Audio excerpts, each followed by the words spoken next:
Hey, welcome in to the Fantasy Football Universe. Sorry, I spilled some soda on my laptop here, so we're trying to clean up as we were talking right now. But it's Week 18 Roundtable. We moved it up from Saturday because we're like, we ain't got nothing else going on. I know we have ranking coming out, but like, let's be real. I don't know how many people are playing in Week 18, so we're kind of, we're having a little bit of fun. So it's myself, hashtag Dynasty Offseason Time to Shine, and the other guy that's been here for the long haul with myself, Jeremy Schulman, hashtag QB Mageddon. How you doing, Jeremy? Yeah, man, hanging in. New year, new me, or some bullshit like that. It's January 3rd, and here we are. Same old background, same old bullshit here on the FFU. But we're going to talk a little bit of dynasty rankings and how you should value these guys compared to the market. We're going to talk a little bit about some of the better players from this season. So half recap, half look ahead. And over the next week or two, we're going to be sure to give you our Fantasy Football 2024 awards. We're going to be sure to give you, information on what's happening in the off season with us, as we have a lot of things planned. And then I think we'll take a break. I need to sleep. I slept like 17 hours last night. It was ridiculous. But tis the season to be resting, at least for now, until we jump into the stuff. But we're not going anywhere. We'll be here all off season long, more or less. Yeah, we're like Jeremy's kind of hinting at us. Like we're gonna shift content a little bit and focus on things more. Like obviously rookies, dynasty content. So you all know what that means. If you play dynasty, you know what we're gonna focus on. But we're gonna shift away from the traditional stuff we're doing. See what works, see what doesn't. Jeremy's got a fun project he's working on. I don't want to spoil it. I will let him talk about it if he wants to. But yeah, we're just moving things around. We're shaking. We are, like to your point, like we're going to be here for a long time. We're not going anywhere. We might be on different channels doing different things, but we're still going to be coming back to FFU because this is our baby. We're trying to grow it. We got over our goal of 500 subscribers this year, so that was a nice little bonus.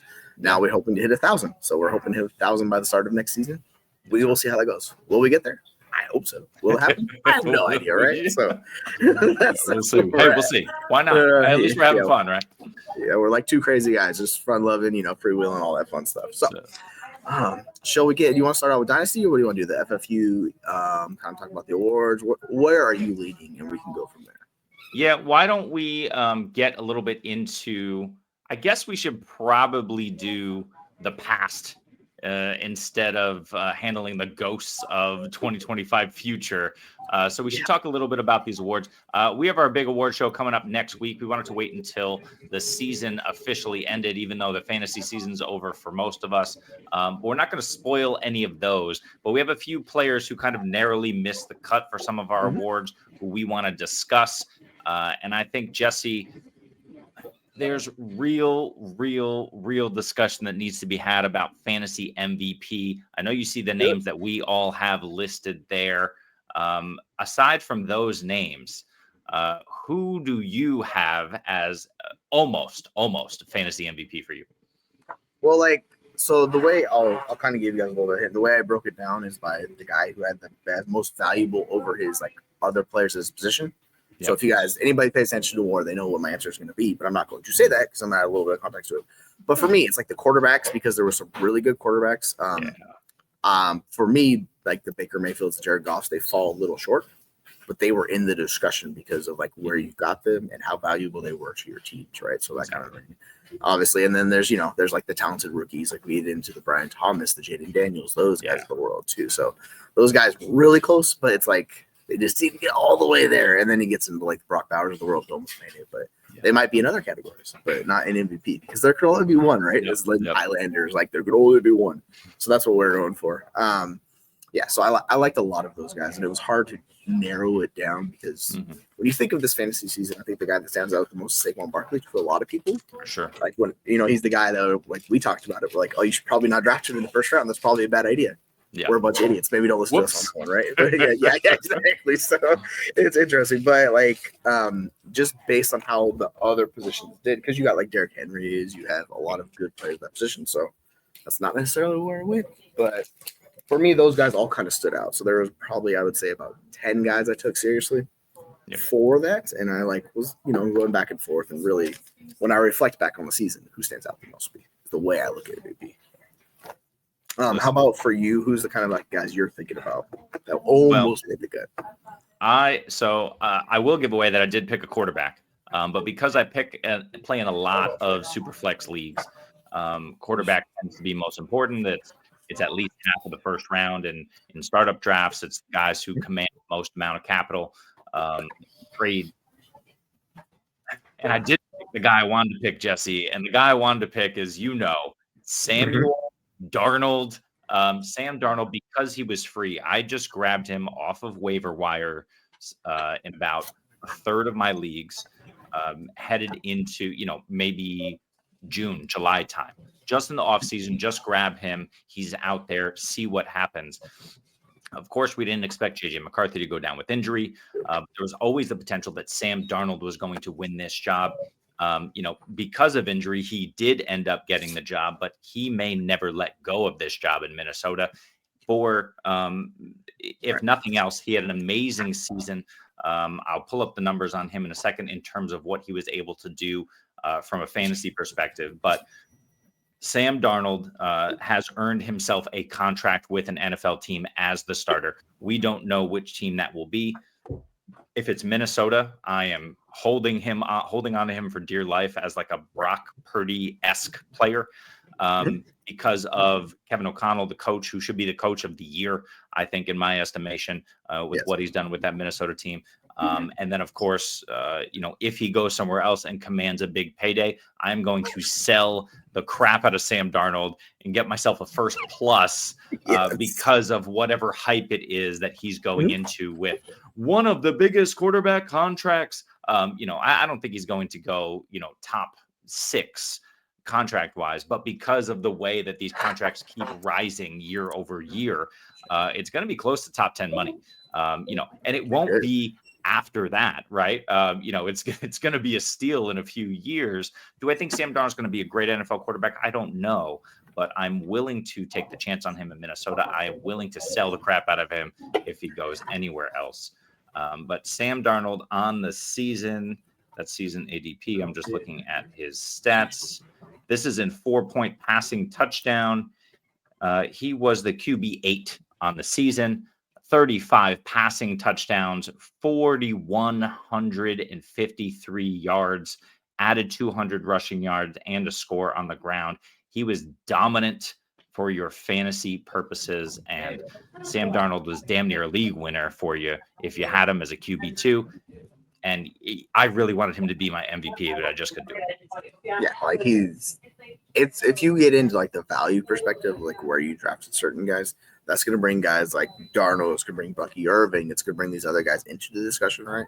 And I think they have valid cases if you want to play the value game, like where you took him. Like Darnold in like redraft 1 QB leagues, nobody drafted him. Like he was free. Correct. He's chilling there, like, right? Then we got the information of the J.J. McCarthy news injury. And it's like, maybe he's interesting. Maybe you had a bad quarterback situation. Maybe you'll do the Richardson, you pick him up. Yeah. But Hans is like, it works out brilliantly for you, right?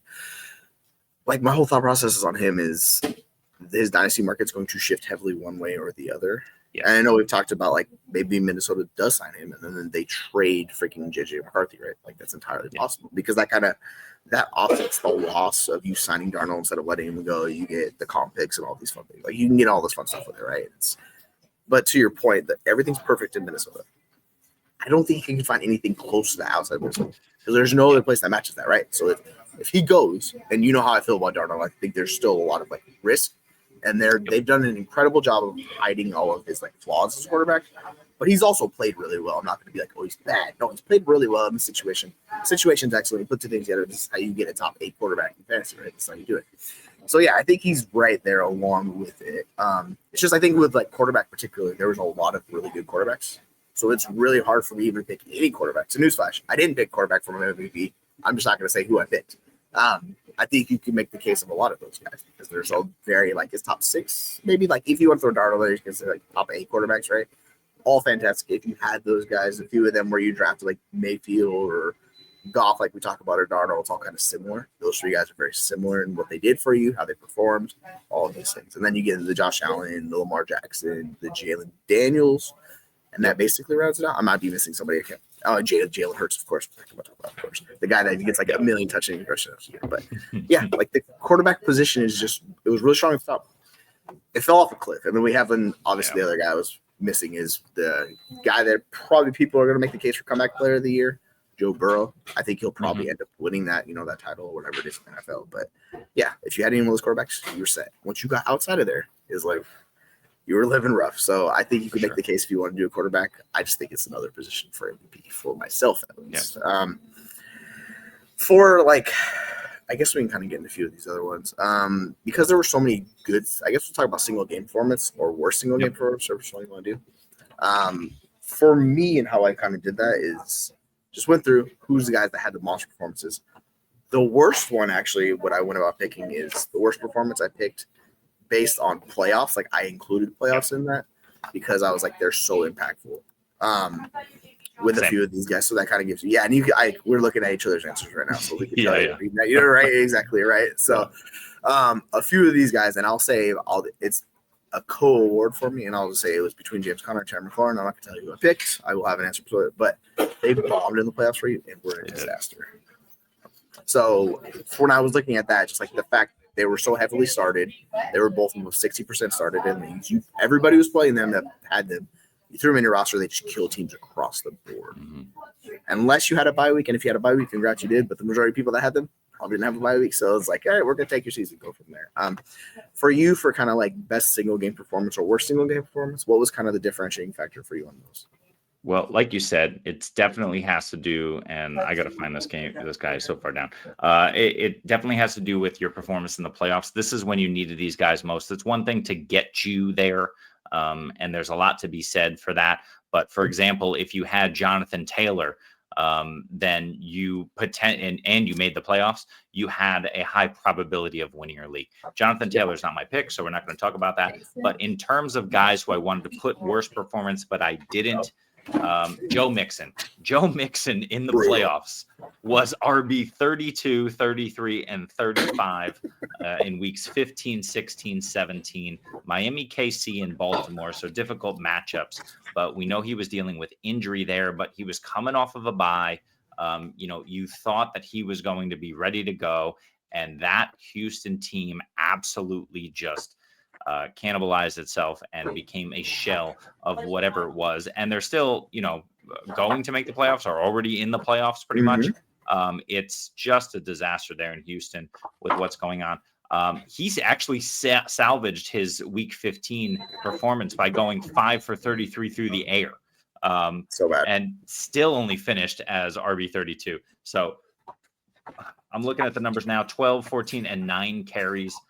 Didn't even break 100 yards in those 3 matchups. No touchdowns. So Joe Mixon absolutely nuked you. He nuked 1 or 2 of my fantasy teams because I was going in as the front runner, and Mixon absolutely bombed.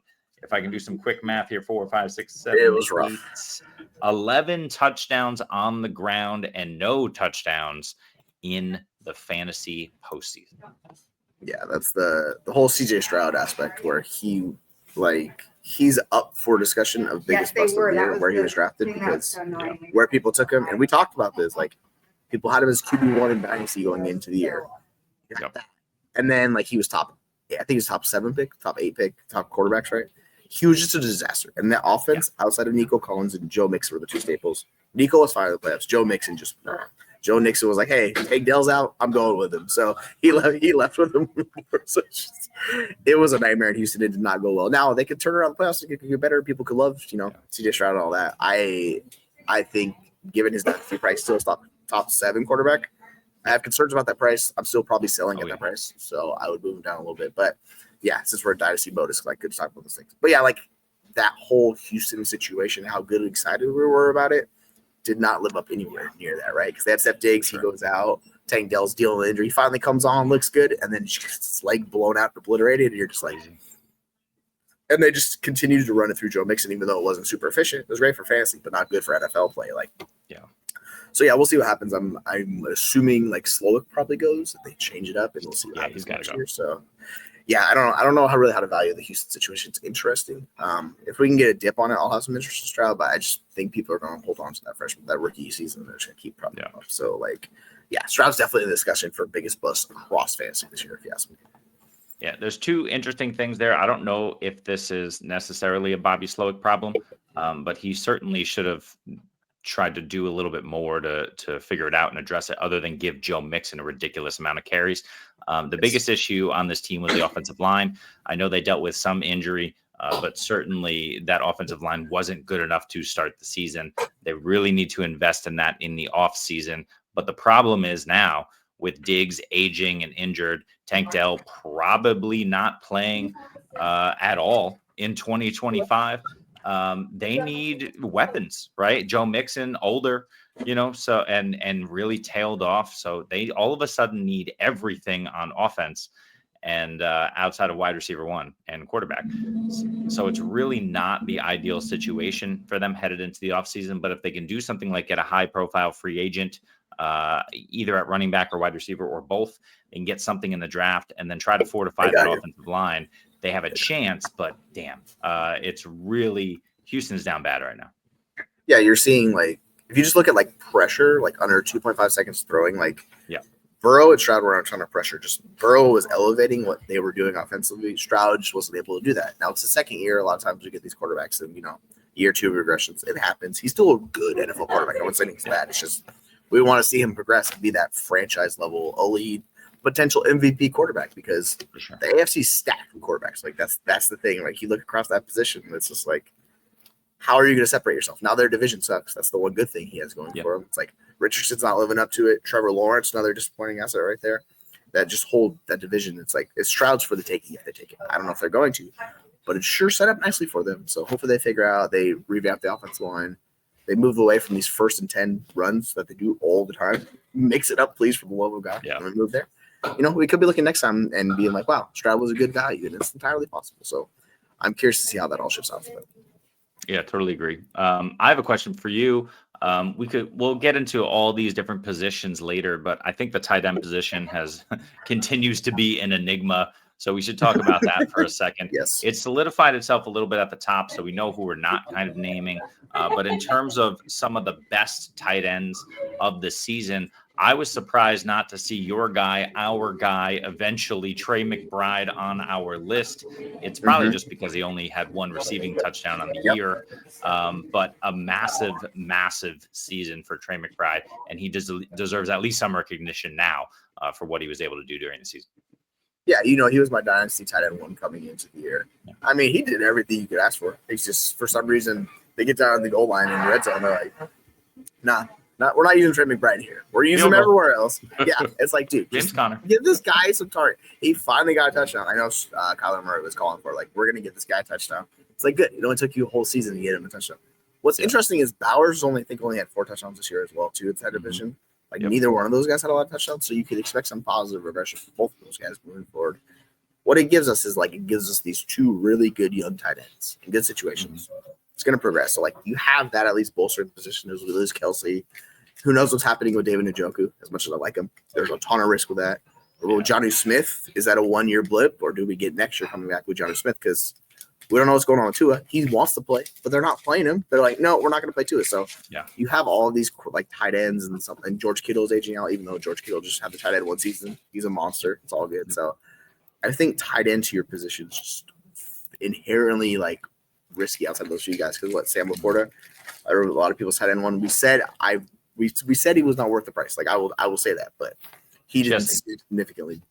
Yeah, go ahead. I'm glad you brought up Laporta, because I wanted to ask you this question. Half PPR, where is Sam Laporta currently? Tight end what on the season? That's a good question. I feel like he's still top 12, which speaks to the position and how bad it is. Points per game, I'll say he's like tight end 10.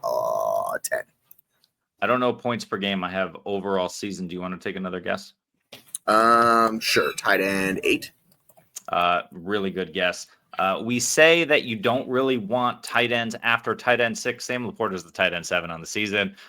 Currently only 663 yards and 53 receptions, which in years past has been a good tight end season, but those 7 touchdowns helped to prop him up. The problem was he was so boom bust simply because of all of the other weapons in that offense. The good thing is that he's in that offense, and you just want pieces in that offense. So Sam Laporta going forward, I do not mind him. He's so young. He's going to grow. We'll have to see what happens with, Goff's going to be around for another few years at least. So that's nice. but we'll have to see what happens with this offense as it grows. David Montgomery is going to age out pretty soon. You got Gibbs there, but because they have Gibbs, do they really just dive in the next year, maybe 2 years down the line, just don't even go with another volume back in the vein of David Montgomery and just roll with Gibbs and lean into the passing game even more than they already do? Because if so, that could be interesting. I know they're probably one of the highest pass rate teams in the league I don't know if they are. since Montgomery's been out. That would be my guess. Okay. That would be my guess. So if that's the case, look, I know NFL teams want to run to win, but this is one of the few teams, Cincinnati, one of the few offenses that can pass to win. And I think they have the weapons to do it, inclusive of Sam Laporta. Yeah, it's hilarious to me because if you look at him and Mark Andrews in Baltimore, they scored the exact same points per game, which is so funny because it was the exact same problem for both of these guys. Their usage was not great. We had Laporta kind of came on a little bit later than Andrews did. Andrews caught all those touchdowns in the middle of the season where it really boosted him. But it's hilarious that two of the guys that were the most hardest to predict week to week, they end up exactly at 10.8 points per game, which is the Kyle Pitts number from his rookie year. For those of you who want to know scoring wise, that's where they finished and they got the touchdowns. Right, they got there. So thankfully they're in very good offenses. You have Baltimore with Lamar Jackson, you have that offense with Todd Monken. Now I am curious your thoughts on the whole Ben Johnson thing because there is news coming out that I know it's not verified yet, but he's already basically said he's going to Jacksonville. Yep. So people should probably be dying Trevor Lawrence in Dynasty right now. What's your thought process with the whole Detroit Lions offense? Do you have concerns moving forward because Ben Johnson's such a focal point of that offense and everything he's orchestrated? Are you worried long term about the impact to say not necessarily Amon-Ra and Jahmyr Gibbs because they're special players, but the rest of the guys Laporta, James Williams, and those guys, and David Montgomery even as well? Super good question. Will, we see your question. We'll get to it just after this one. So just give us 2 or 3 minutes here. But no, I'm not worried about it. I get it. Ben Johnson, one of the better coordinators in the league. Certainly nobody currently on that staff, certainly not Dan Campbell himself, is going to take over that mantle and call the plays. They need to figure it out and get in at least an adequate NFL play caller in the building. But no, I'm not worried. I think Jared Goff probably shouldn't be throwing as much as he is, but he has the weapons to do it. And what they're doing is they're playing Amon-Ra close to the vest. Jahmyr Gibbs is an animal out of the backfield. And because of that, the defense is forced to come up. And that's when you hit J-Mo over the top or on a slant where he can easily take it to the house because there's only one guy back there to beat. And then Sam Laporta is the forgotten man. So on plays where he's just left completely wide open. No. So the way that this offense is built with simply the personnel, it's perfect. So I'm not so worried about Ben Johnson leaving, which he will do. But I think they do it. It is contingent on who they bring into the building. If Shane Waldron gets hired by the Detroit Lions, I'm out on everybody. Forget it. We're on to 2026. But assuming we don't get an Adam Gase level guy in Detroit, I think we'll be okay. Yeah, I think that's key, right? You don't get a guy that everybody hates that no one wants to trust the offense. Dan Campbell knows what he's doing. He's put together a really good staff on both sides of the ball, offensive defense coordinator, right? They've built the whole program, everything, the vibes, everything is very good there right now. Yeah. I just wonder if how much it knocks off if you get a significantly worse coordinator or if someone that's just not as good. That's just, we're talking small niches in Dynasty. So that type of aspect, I'm obviously I think those guys are special players. Laporta, it's all price dependent, I think. Same thing with Andrews too. Yep. He's obviously a lot older. So you could probably get him for significantly less, I would assume, in Dynasty, but we'll see. Some people value those guys. So okay. For me, I just want to see what happens and who they bring in if they do lose Ben Johnson, which seems like he's going to go because this is the perfect time for him to do it, right? So if he doesn't go now, when would he leave? He didn't do it last year. He had chances. Good thing he avoided the Chicago situation. I'm assuming he doesn't want to do it again with Chicago because their ownership and the team people they have making the shots are just not very good. So yeah, for me, I think it's just an interesting way to look at it. But yeah, let's transition to Will's question. That's in our let's do it. So, yep. So Will says, which QB would you start this week in week 18? Tyler Huntley, that is the Miami Dolphins, I believe. Jordan Love, of course, the Packers. Mac Jones on those Jacksonville Jaguars we were talking about. Josh Dobbs in San Francisco for the ship. I'm going to have to go to my rankings, but I don't really want to. I really hate this. And this is hence my hashtag QB Mageddon. It's ugly out here in these streets. And Jesse, I'll tell you right now, I don't really want it to be Jordan Love, but it might have to be. I mean, you're probably going to have to go with Jordan Love. I say this because I don't really trust Chicago's defense where it's at right now. They do not worry me at all. The whole thing with these backup quarterbacks, like Josh Dobbs, we've seen it. Tyler Huntley, we've seen it. I don't want to do Tyler Huntley, man. I don't trust Tyler Huntley at all. Yeah. Josh Dobbs, he's the passer and all that fun stuff. He terrifies me.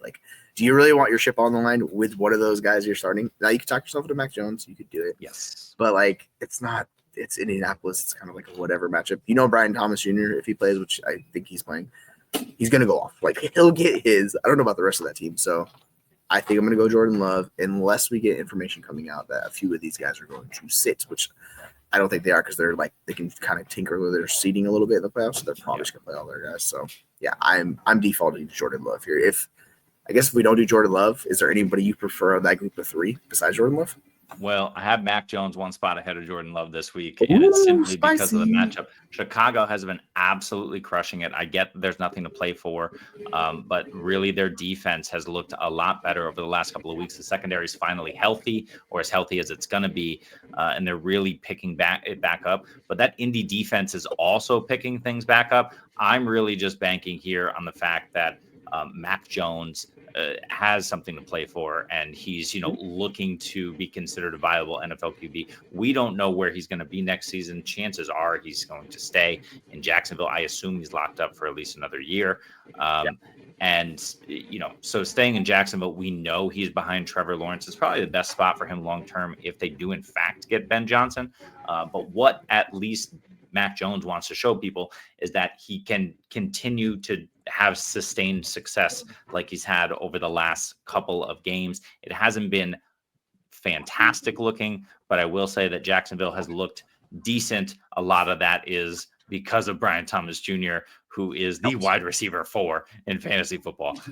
But yeah, the Colts have just, aside from that ridiculous letting Drew Lock do whatever the hell he wants to them last week, that defense has looked better. But then again, Drew Lock did whatever the hell he wanted to this Colts defense last week. So, I'm going to go Mac Jones here over Jordan Love. Jordan Love has just been meh, and Josh Jacobs has been getting the rock in the red zone.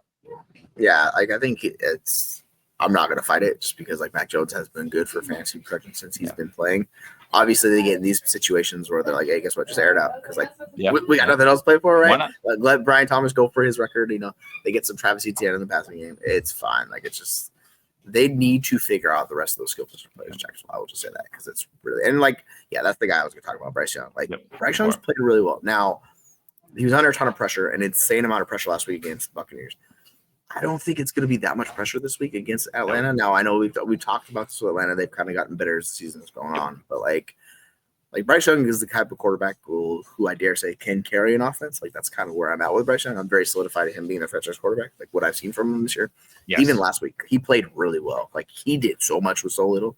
So, I don't mind going to Bryce Young if you want to go that. But, yeah, you talk about Mac Jones, that's fine. They're very similar in my rankings. I look at it now. Mm-hmm. I have Bryce Young second right behind Jordan Love, and then Mac Jones, and then it's freaking pass around just because it's so hard to trust. And Arizona's out of the season. They're not going to get in the playoffs, but they're going to play their guys. So good luck to the pass around. I don't expect it to go very well for them at all. Agree.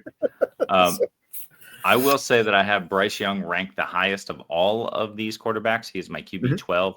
And the biggest reason why for me is, like you said, simply because he's playing so well and he has that rapport with Adam Thielen. Atlanta has really tightened up their defense over the last few weeks. However, since their bye in week 12, they only gave up 17 points to the Chargers. They, of course, gave up 42 points to the Vikings because the Vikings have been on a tear, but then just 9 points to Vegas in a win, just 7 points to those Giants that we were talking about, blew out the Colts defense. in a win there. And then they damn near beat Washington Commanders, who they only gave up 24 points to them in regulation time. So, and then it ended up being 30 in the overtime. So, what I will say is that these Falcons have been playing a lot better. But the thing is that, they need to win this game, but Michael Penix is not really doing it. So I think that Carolina will have what I'm doing right now is as I'm talking myself out of Bryce Young simply because Chuba Hubbard is out. Is it going to be Miles Sanders? I think it's going to be Miles Sanders. It's going to be Blackshear, Boone, Sanders. It's going to be a motley crew of guys you don't want to play. I will just say that. Yeah. I'll go Bryce, but it's really close for me now. I'm going to move him down. He's going to be not my QB 12. He's going to be my QB 14. I'm going to have Mac Jones at 15 and Jordan Love at 16. So you know what the answer is, Will? I don't know. But I'm going to go with Bryce Young. Yeah. As weird as it says to your point, I just feel safer with Bryce Young than Jordan Love. That shows you how much faith and development he's shown in year 2 since he's been benched. He's come back. True. Unlike Anthony Richardson, that seems a lot more stable with him at quarterback. With Richardson, I don't know what's going on in Indianapolis. Yeah. Speaking of that Colts defense with DeForest Buckner coming out, they said they had to talk to Richardson on the side. They're like, crazy. Listen, you're not doing your part. We need you to play better. And he's probably thinking to himself, yeah, dude, I'm trying. And they're just it's not working, man. You got to figure it out. So we'll see what happens. Yeah, sorry, Will, this is a long-winded way of talking our way into this 8,000 times, right?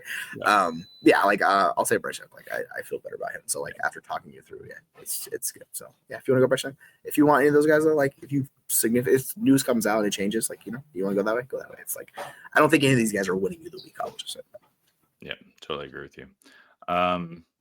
Thoughts on sitting Saquon? So, first of all, that's rough on Taylor. I did not have Jonathan Taylor only being viable in the fantasy playoffs on my bingo card.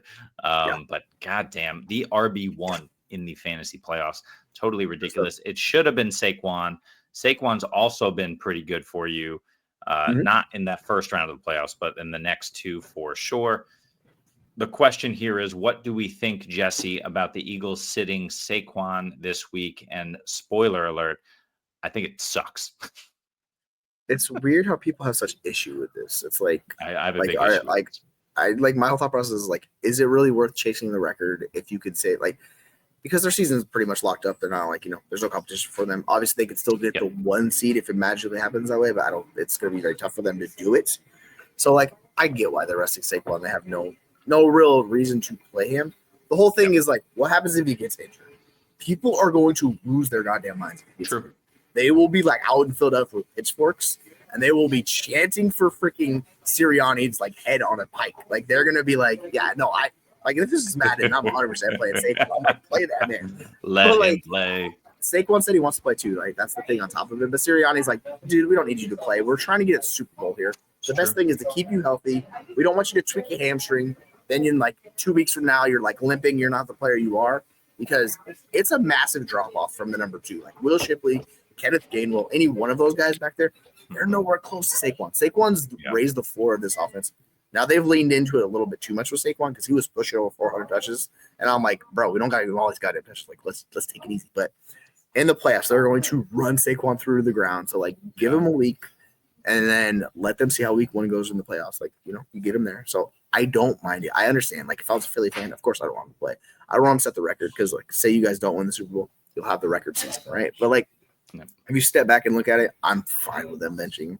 I know it sucks. It sucks for us fantasy football managers in week 18 because Saquon's been the RB1 and he's clearly above everybody else by a few points per game too. So he's been that good. So yes, I understand the whole thought process, but my thought process is just it's fine. You can bench him. It's not going to kill you. You'll be happy you have him rested up for the next week. So that's what out there. That's where I come out on it.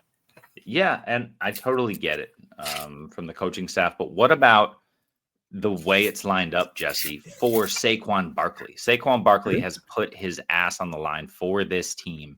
And now this team is not going to allow him to break the all-time rushing record against his old team.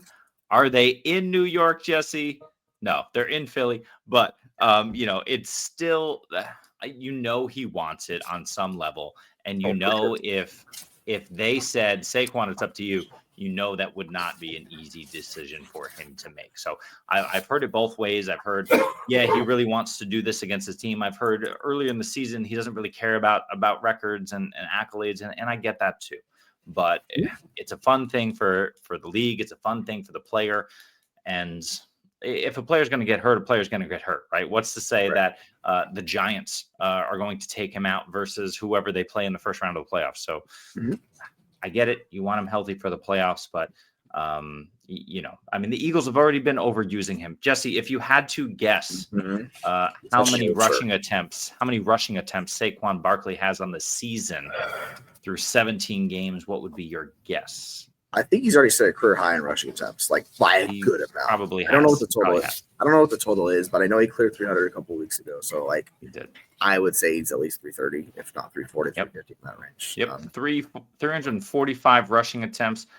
Jesse, any guess who, what, you don't even have to give me the player, but what second place has in terms of rushing attempts on the season? What number? Oh, like the guy, well, is it Henry?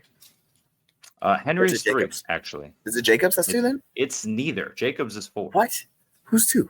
I'm blanking on it. I should know this. I don't know. I'm thinking like you shouldn't, because it makes sense. Once you hear it, it's going to make sense. It will. But give me the number first. I'll give it to you. Give me the number. More than Henry. I'll say, does anybody else have 300 rushing attempts in the season? I think Henry does, right? So I'll say 322. Just around 316. Henry has 305. Jacobs 295. Kyron Williams has 316 rush attempts on the season. Ridiculous amount of usage. But of course, this is what Sean McVay does to his RB1. So, but that's the thing, right? Saquon Barkley 345 on the season. He's absolutely being run into the ground, but he can handle this, right? He's built for this. He's done it his entire season behind a terrible offensive line and bad offense. And now he's behind a great offensive line in a great offense. And we see that that's, leading to production. So he's built to handle this load. We always knew he was built to handle this load. You've been doing it all season. Just give him one more game. Give him a half. Give him a half to get the 100 yards. He can do it against the Giants. Come on. I get it. I'm just like thinking, like, you know what? Like, sometimes you got to protect the player from themselves. Yeah. A lot of times you have to do that. And you have to do that. Like, that's your job as a head coach. Don't get Saquon hurt. Like, just let him. If he gets hurt when he's playing in the playoffs, that's one thing, right? Let him play. Let's move on. Gabriel's got another one. Oh, Jesse, you know where I stand, so you can let me know if you want me to rail about Sam McDarnold. Sam Darnold for 5 minutes. All right, listen. Sam McDarnold. Here's what needs that. So first of all, here's the real question, Gabriel, about the Vikings. They're 14-2. They're a massive favorite, obviously, in the NFC. They have the potential here to be 15-2, and if they are, they get the number 1 seed and a bye. This is a massive game for the Sam Darnold legacy and whatever the Minnesota Vikings are going to be in the playoffs this year. Does it mean that they're going to beat the Detroit Lions if they face them in the playoffs? No. Does it mean, if they win this week, does it mean that they're going to be able to take on the Eagles and Saquon Barkley or Tampa Bay or a rising team in the NFC? No. But he's got a damn good chance. If Sam Darnold can win a playoff game, I think he's locked in. That this game is a big game, but even if he loses this game, if he wins 1 playoff game, he's pretty much locked into Minnesota. If he wins 2 playoff games, if he has to, or 3, depending on what he needs to do to get to the Super Bowl, if Sam Darnold gets to the Super Bowl, he is going to be the biggest thing in Minnesota, and they will not be allowed by their fan base to let him go. Because everyone is going to be seeing Lombardi, whether he wins it or not. Going to the Super Bowl. So a lot rides. Sam Darnold's future really rides on these next 3 weeks, I'd say, depending if he wins or loses this week. And then we'll see. But just to wrap it up, with Sam Darnold, I think he should stay in Minnesota. I think he's proven enough. Is he the caliber quarterback that can take them to the Super Bowl and win? Is he, and this is the same questions we have about Jared Goff, right? I don't know, but Is JJ McCarthy that guy? I don't think we know. And even if Sam Darnold comes back and JJ McCarthy comes out and beats him in camp, well, great. Now we have a good problem, right? Now we're paying our quarterback too much. But if JJ McCarthy leads us, and then and then we can trade him trade Sam Darnold in the offseason, great. So I think it's a good problem to have. It sucks you got to pay your quarterback that much. But Sam Darnold deserves a contract. I think you should stay in Minnesota, and I think you should probably try and trade JJ. Although the smart money, like Gabriel is saying, is just let him sit for a couple of years, let him rot on the bench. He can learn and then take over. So I think Sam Darnold should stay on the Vikings. McCarthy, trade him or keep him. Who cares? But the Vikings are there, and they don't need JJ. What do you think? Well, the interesting with the Vikings is they have, like, at this point in time, if you look at salary caps for 2025, they have the 5th most cap space of any NFL team. So, like, they have that amount of money. Now, if you tag Sam Darnold, that's $40 million straight up, just whoop, gone. So that takes the majority of all the money you could put into other positions. And I think it really comes down, like, with KOC you have in place. You're like, if I could do this with Darnold, man, I could definitely do this with McCarthy, right? So if I'm the GM, I'm like, do we really need to pay Darnold? Like, do we need to do it? Like, let's just let's go with McCarthy. Or on the flip side, like you're saying, if they do want to do the Darnold thing, then you trade McCarthy. Like, I don't want to go in with both these guys because you're going to create problems. There's going to be issues. They're going to chant for freaking McCarthy at some point when Darnold struggles. Or if you're starting McCarthy and then he struggles, they're going to be like, dude, put the guy that won us the Super Bowl back there, right? Like, so it really leaves you in this weird position. And we always say, like, you should always have multiple quarterbacks, but, like, the negative impact on the locker room, like, is always something we don't ever focus on because, like, it could tear apart the locker room, right? We've seen this in, like, Philadelphia, Carson Wentz, like, and they had to, like, basically just get rid of him for the Jalen Hurts stuff because they're like, oh, yeah, we still have Carson Wentz. It's like, no. And they did this previously with Carson Wentz before that with what's his name, the guy who Nick Foles, right? Nick Foles won in the Super Bowl with him. They're like, yeah, we got to bring Nick Foles back, and they're like, we really don't need to bring Nick Foles back. He's not that good. But so like, you kind of have to make a decision as a team which way you want to go with this, and they're like. Their GM's one of the better ones at, like, building, like, finding talent and scouting. So, like, if you want to trade him, like, get a first plus for JJ McCarthy, and you could use that other positions. Like, you could make that work. I just think you're investing a ton of money into the quarterback position. And like, this is the window you kind of have to, like, maximize with the rest of the talent because it's a really good roster, right? So it's a really good team. So my thought process would be just let Darnold walk. You get some comp picks and go from there. But yeah, if they decide they want to sign him, then then you move on from McCarthy. It's gonna be fascinating. I mean, it's interesting to think about. Let's pretend JJ McCarthy is a very good NFL quarterback, right? Out of the gate. In his first season as starter, is he more likely to win a Super Bowl than Sam Darnold? I would say probably not. And then, you're talking about windows. I get it from a cap perspective because you're 100% right. You want that rookie quarterback contract so you can build the rest of the team. But also, to your point, the rest of the team is practically built. And so because of that, the last piece is quarterback. And JJ McCarthy probably won't get to a Sam Darnold level until year 2 or 3 of him starting. And by that point, his rookie contract is over. So I think Sam Darnold makes the most sense. Let's also remember that Daniel Jones is on this team. Daniel Jones is a Minnesota Viking, which means he's a serviceable quarterback too, right? So that kind of gives you flexibility to send away JJ McCarthy. You send him to a team and you say, if you decide to roll with Sam Darnold and you say to that team, he's on his rookie contract. You have what you needed. I need a first round plus because we spent, pick number 12, 11, 10 on him, whatever it was.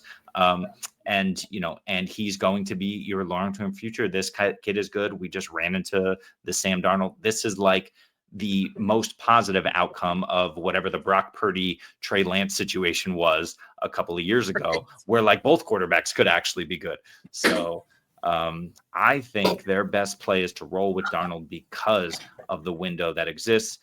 Go get a haul for JJ and use that to build around Sam Darnold. Get yourself, you already have Darisaw, who will come back. That's the thing. They're doing this without their best player who has been on IR in Christian Darisaw, their left tackle. Go get yourself a right tackle. Go get you already have Cam Robinson. Maybe he just moves over to right.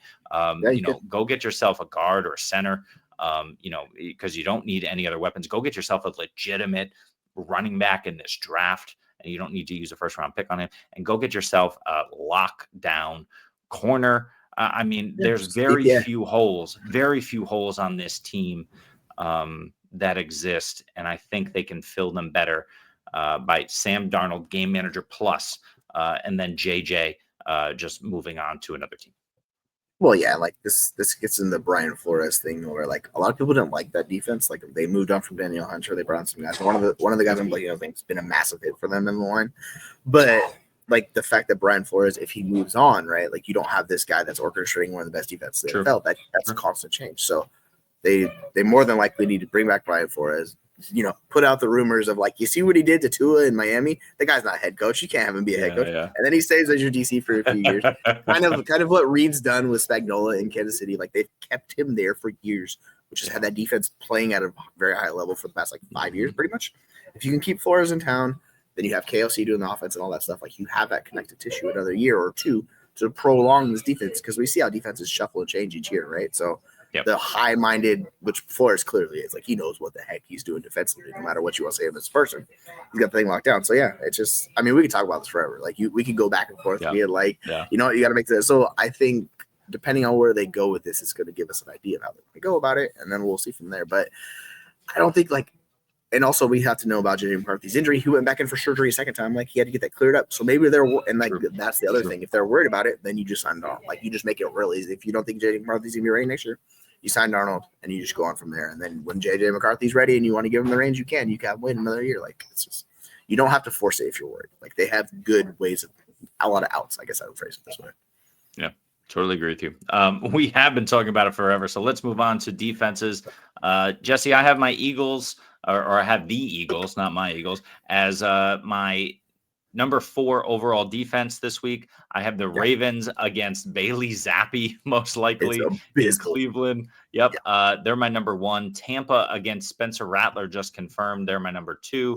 The Chargers against Vegas and probably Aiden O'Connell. They're my number 3. And then the Eagles, followed by Green Bay to round out my top 5 against Caleb Williams and Chicago.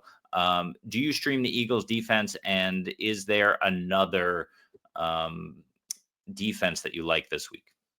Yeah, it depends how far down the list you want to go. Like you could do the Eagles this week. I do worry a little bit because they're bench players. Like that, that's the concern with that defense. But like if you can at all get Baltimore's defense, it's like I think the Cleveland's projected for 11 points this week. 11 points. Like it's going to be a bloodbath. It's going to be a nightmare. So they're clearly the one. I don't expect them to be available because they're rostered in most leagues. But yeah, if you could I think the Eagles are a good one. I mean, as much as we talk about it, like I don't mind the Arizona Cardinals going up against San Francisco and all the issues they have eventually, like Purdy's not playing and all that stuff. Like it gets interesting. You could do the Seahawks because Darnold's Stafford's not playing. So they just talked about Stafford's not going to play. You could do that against Stafford, and there's just so many QBs in flux this week. You want to target one of those offenses that has basically a backup quarterback play. There's about 10 of them this week, so you could pick and choose which one you want to do. Question: who is the quarterback in Indy? Because I think Flacco and Richardson are both out. Is that correct? I am not 100% sure on that. Give me 1 second. I will find out who it is. I'm pretty sure Richardson is definitely out. I think I just saw that. I thought I saw Flacco might be out. So he started. Fantasy Pros an hour ago said he's playing. So I'll tell you who the backup, Stafford's backup is. Do you have any clue who that is? Stafford's backup? I do. It's Jimmy G. Yes, sir. Let's go. Mr. Hospital Ball. Those you remember his time in San Francisco. He's not afraid to get his wide receivers laid out. So we can see a few of that this week. And the interesting thing is Jalen Hurts is officially out. That should come as no surprise to anyone. But yeah, the Eagles are going to be resting majority of their offense. The Giants, therefore, could be a decent play. Their defense gave up a ton to Flacco last week. But, why not? Why not give it a shot with Kenny Pickett? Kenny Pickett is still bad. Yeah. And then another team I would say is the Chargers. They get Vegas. And Vegas is just a disaster right now. So if they're available, there'd be another team I don't mind streaming as well. So you got a lot of good options this week. It might not seem like it, but there's depth for defenses you can definitely play. Totally good. Weird Al Slapovich, love the name, says week 2 of the championship got Lamar but lost Josh Allen. So Mac Jones or Dobbs? It's clearly Dobbs for me. Clearly Mac for me. I was like, wait, it is? No. It's Mac Jones. We spent all this time having him back. Yeah. I don't want to do the Josh Dobbs thing. Now he does give you a rushing. I will give you that rushing, but when it's such bad quarterback play on I know he had like the 2 weeks in Minnesota when he came out of nowhere, and he was like, they played the Creed Take Me Higher stuff, and I was like, this is legendary. I love it. Then it fell off a cliff. You don't want to do the Dobbs thing on a game where it could just fall off the cliff. So yeah, we've seen Mac Jones. He's able of orchestrating a competent NFL offense. You could take that. With Dobbs, you have no idea how this is going to go. It can go 8 different ways. There's a ton of risk starting him. You have Lamar, so you already have an edge, right? And then like this is your super flex second spot, right? So I'm fine going Jones. It's safer. The ceiling feels similar between the two of them, honestly. So I would go Mac Jones. Yep, totally agree. If I had a nickel for every time a Jets QB resurfaced after being traded, I have one nickel, but it's historical that it happened. Yeah. Hey, let's not forget Geno Smith, starting quarterback of the Seattle Seahawks. Let's not forget Mark Sanchez was a guy who started elsewhere a couple of games here and there. He was in Tampa for a bit. So, but yes, I agree. Sam Darnold and, of course, Geno Smith. It was a long time ago, but he was a Jet. Hysterical, historical. It's both.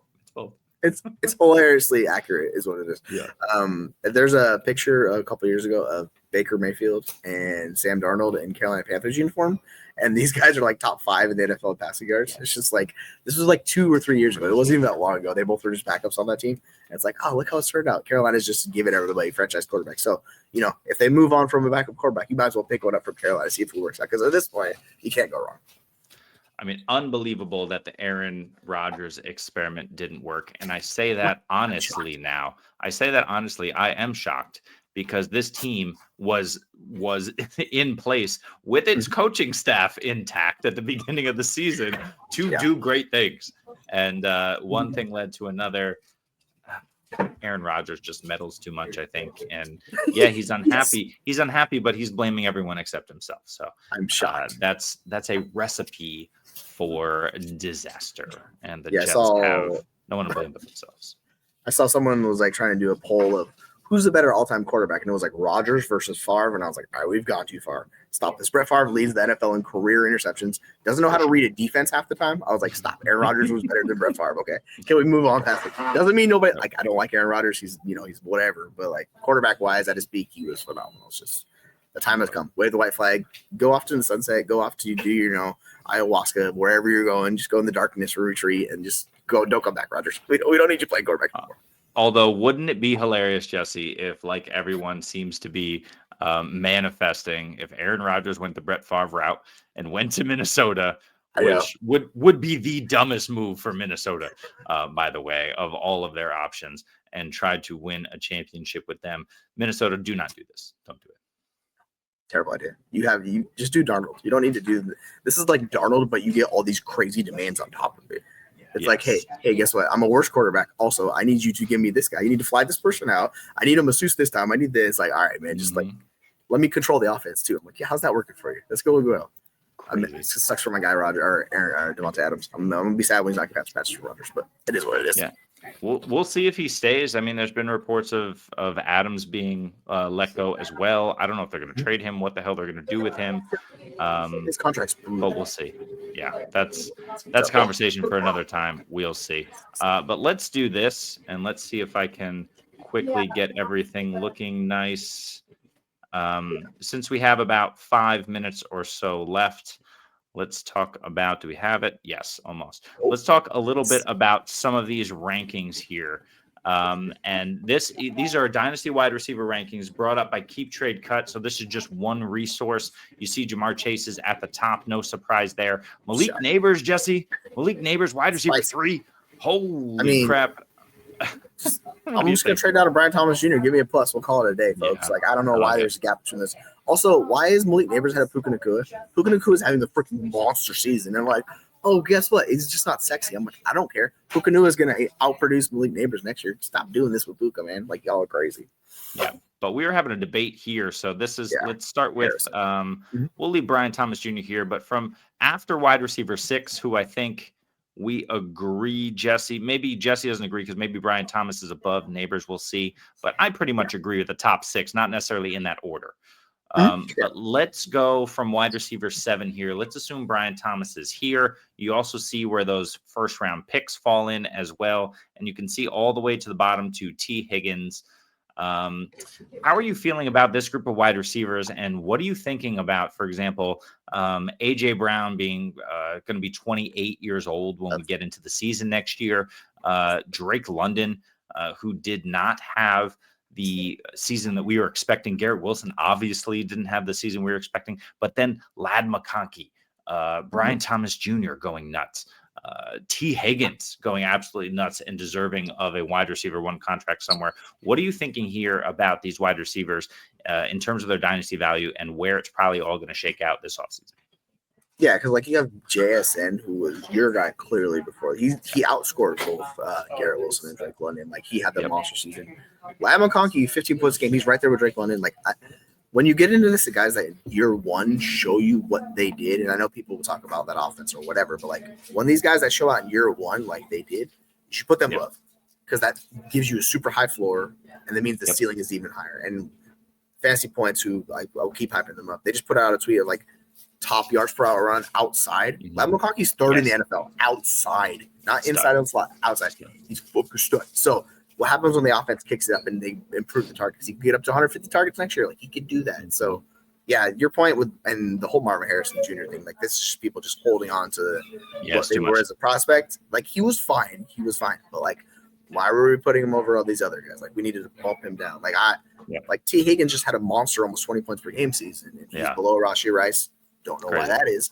But yeah, like it's the Garrett Wilson, the Drake London need to come down. Lad McConkey needs to go up with the Brian Thomas Jr. Like in that range, and then Jackson Smith and Jigga needs to be up there, I would say. How do you kind of view all of these guys where you're talking about them? Is that how you view them, or you have a different way?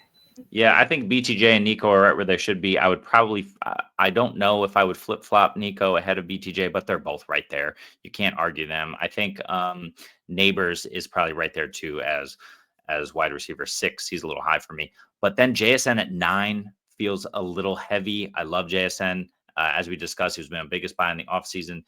He's a stud. He's young. But the usage might not continue. They might replace Tyler Lockett. They might have 2 healthy backs who they decide to rotate more and go with a more run-heavy script.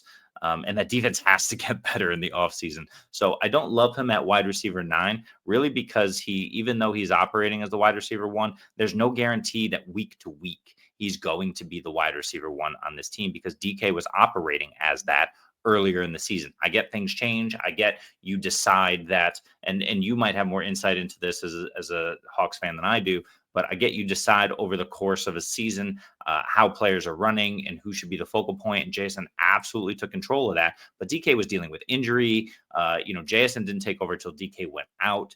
So I think that's a really interesting situation. Is JSN the clear-cut 1? I would say no. He's a 1A. But then also Marvin Harrison, is he a clear-cut 1? And I would say no. Trey McBride clearly has more receptions. I believe he has more targets than Marvin Harrison. He must. Yes.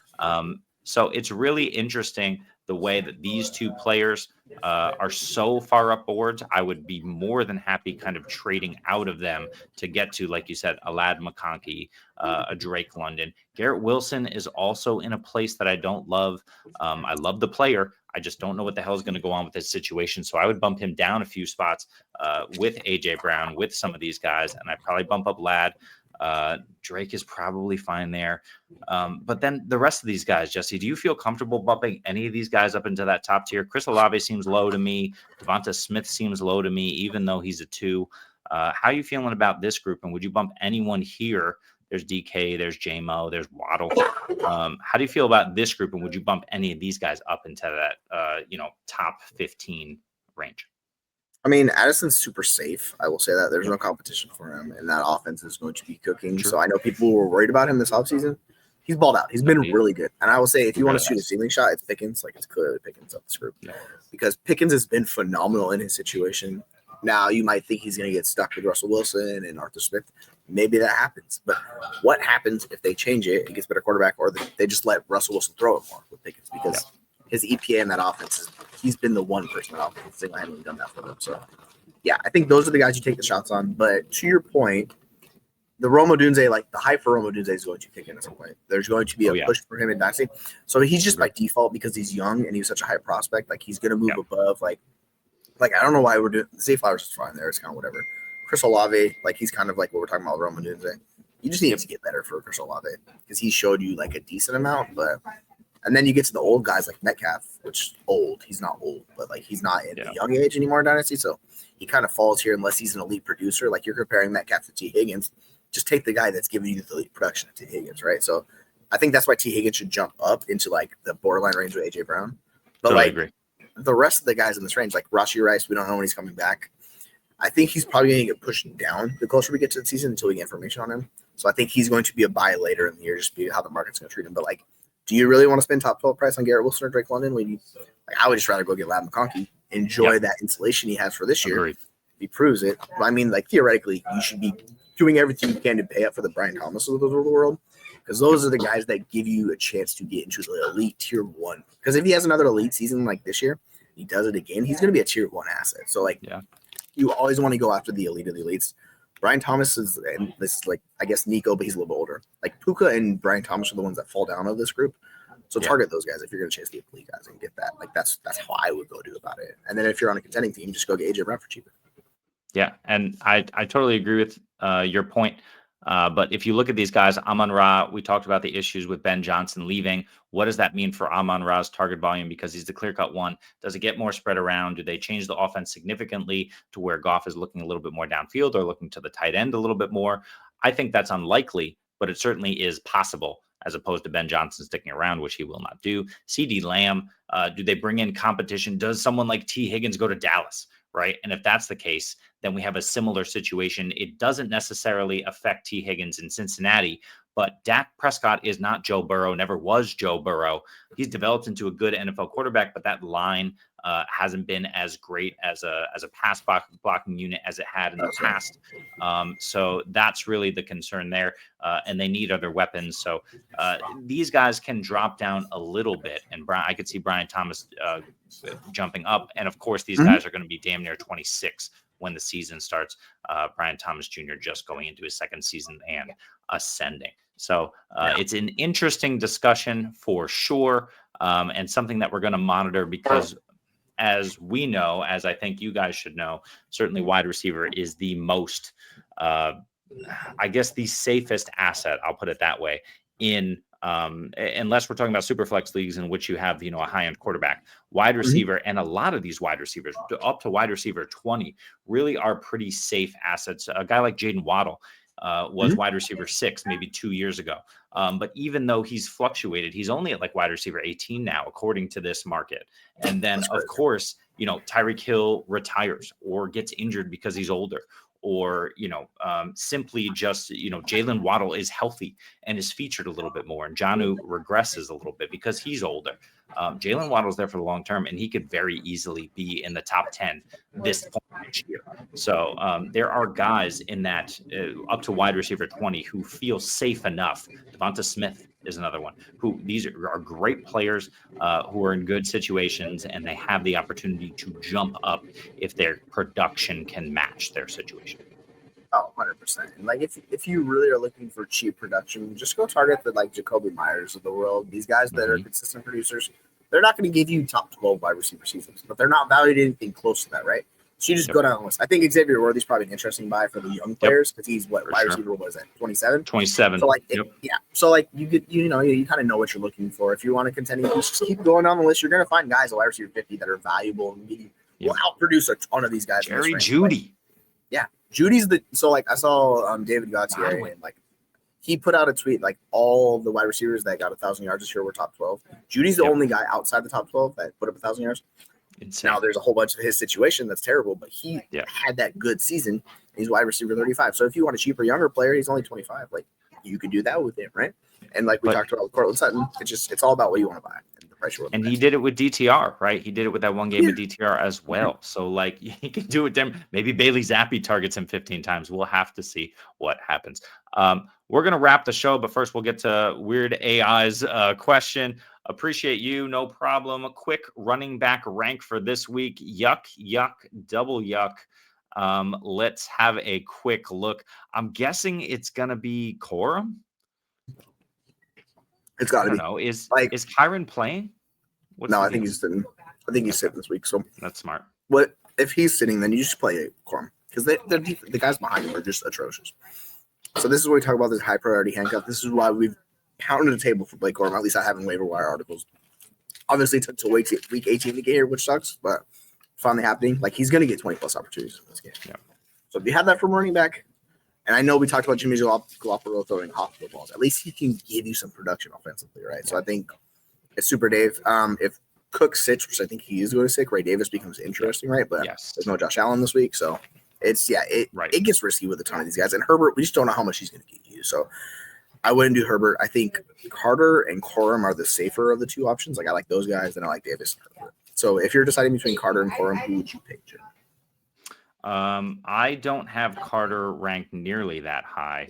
And I think it's because DJ Dallas has seen a lot of run, especially in the passing game, when those other two guys are out, right? When Benson's not playing and when Connor's out. Mm-hmm.